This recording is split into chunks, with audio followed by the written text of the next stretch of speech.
in Kenya. So fellows Kenyans, as we prepare to hand over the baton to the fifth administration, there are three critical areas that I believe a new administration should focus on, but mine are just suggestions.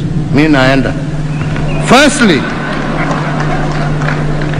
you cannot do the big push investments in dams, roads and rail in an environment of corruption. I say so because we cannot lie, the devil of corruption is still alive and well here in Kenya. For the next administration to multiply our dividend and continue raising the bar, it must work from the inside out. It must not backslide on the corruption agenda. When corruption festers in government, you cannot fight it from the court of public opinion. You must fight it from the inside out. And that is why leaders elected must have the credentials and the will to continue this cleanup. Secondly, you cannot implement big push investments in an environment of political strife and hypocrisy.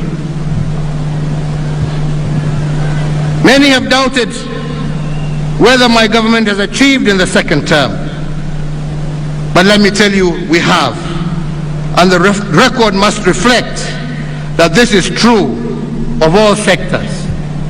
To name but one, during our first term, we built slightly over 3,000 kilometers of tarmac road. But the second term, we have completed close to 8,000 kilometers and over 6,600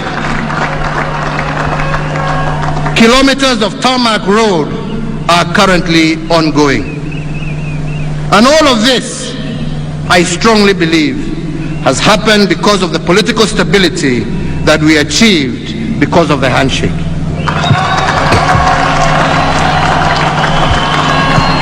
Three, big push investments are bold investments, and they call for surgical and sometimes ruthless execution. Such undertakings cannot be fed on the milk of meekness.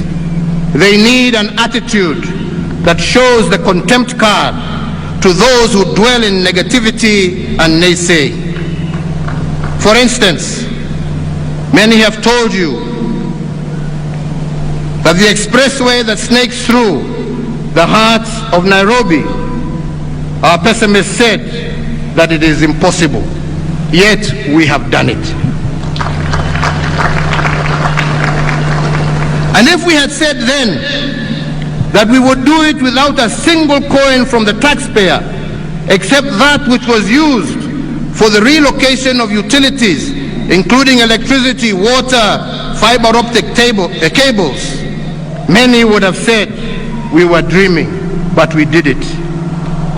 Today, the Nairobi Expressway snakes through the skylines of Nairobi as a wonder. Under normal circumstances, it would have taken us 4 years to build it.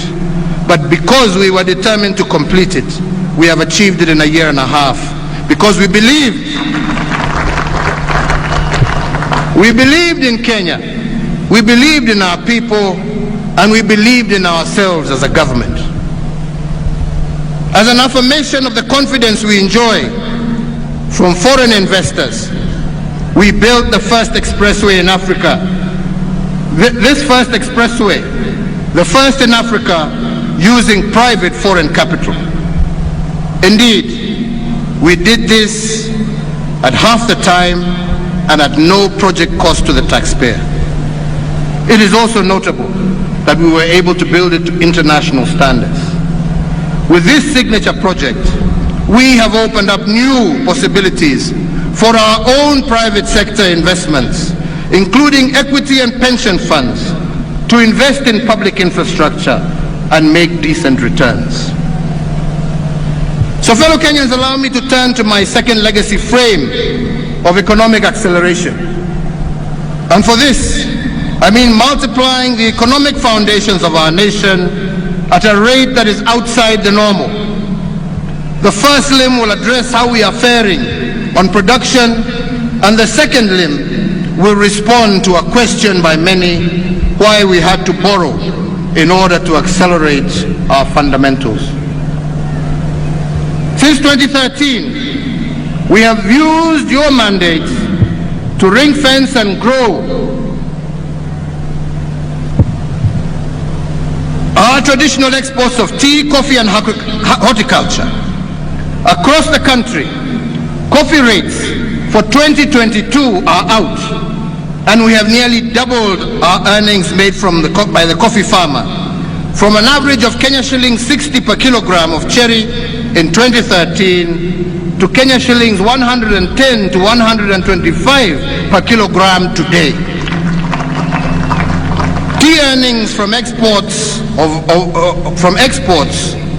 rose by 20%, from Kenya shillings 114 billion in 2013 to 136 billion in 2021. In 9 years, over Kenya shillings 454 billion have been paid to our smallholder tea farmers. In addition, ladies and gentlemen, in addition to our traditional export crops, we have stayed ahead of the curve by supporting the emerging crops that will bolster our agriculture and horticultural earnings for decades to come. Just to mention one, the avocado, which is on course to become a top export earner. In the last year alone, we earned 15 billion shillings from avocado exports compared to 1 billion shillings in 2013.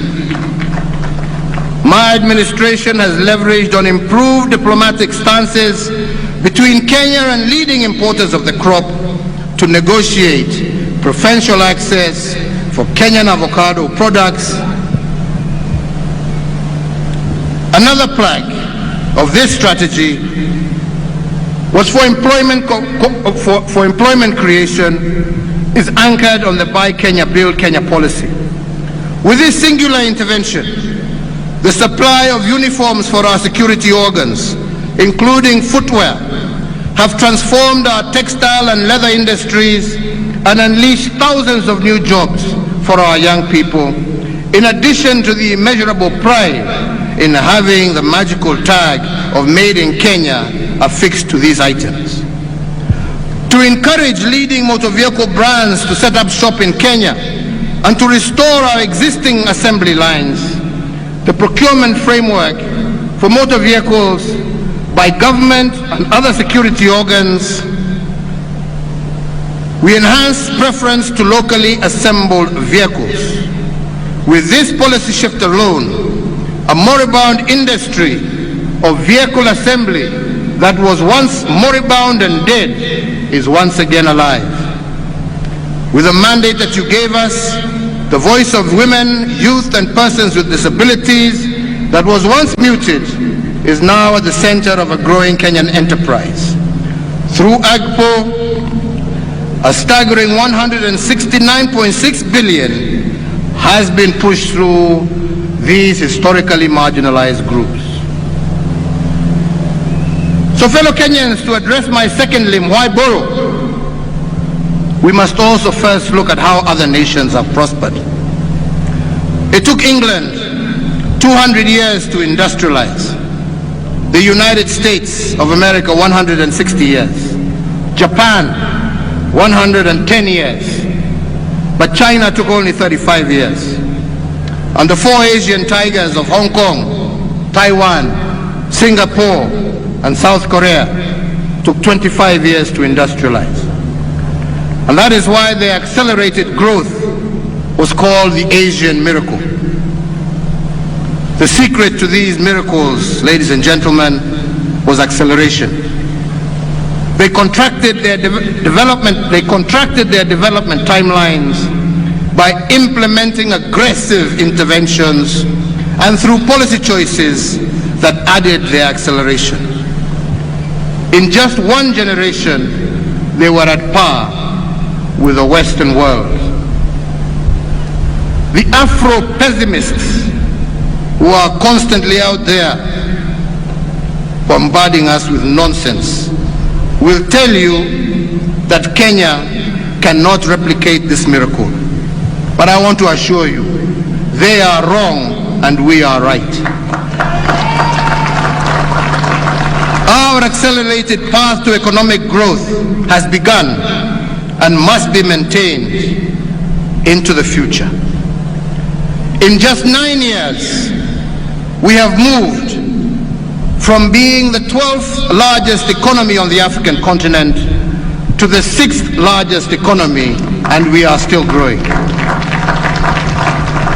In the same time, we have tripled the wealth of our nation from a GDP of 4.5 trillion in 2013 to close to 13 trillion today. As a mark of this remarkable growth, our tax revenues have doubled from Kenya shillings 800 billion in the financial year 2012-2013 to Kenya shillings 1.6 trillion as at April 2022. With the mandate you gave us, ladies and gentlemen, we are on a course to achieve the record-shattering projection of Kenya shillings 2 trillion in collections by the end of the current financial year. Fellow Kenyans, we have grown our road network almost 6 times, our power generation 40 times, connected more homes to electricity than any other country on the African continent. And we have done this in just 9 years. I do believe that the next administration can multiply these efforts to unprecedented heights. But to keep this acceleration, that 5th administration must borrow 2 lessons. One is that it is not possible to maintain the speed of our achievements in a contaminated environment. And this allows me to go back to the corruption cleanup that I started talking about. When we took over in 2013, we had some state corporations that were rotten from the core. We had to drain this swamp from inside out. But we had to balance this cleanup exercise with accelerated performance. Some have accused me of militarizing our country. I have no such intention. Kenya is a democracy and it shall always remain a democracy. But I did not hesitate and will not hesitate to use our discipline services to correct and to do that which others have failed to do.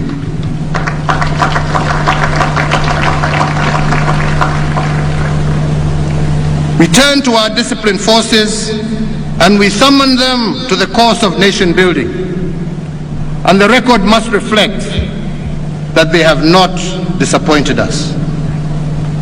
When we gave them the Kenya Meat Commission to manage, they turned it into a profit-making enterprise within a year. The other institution worth of mention is the Kenya Shipyard Limited. This institution had collapsed due to mismanagement and corruption. Then last year we handed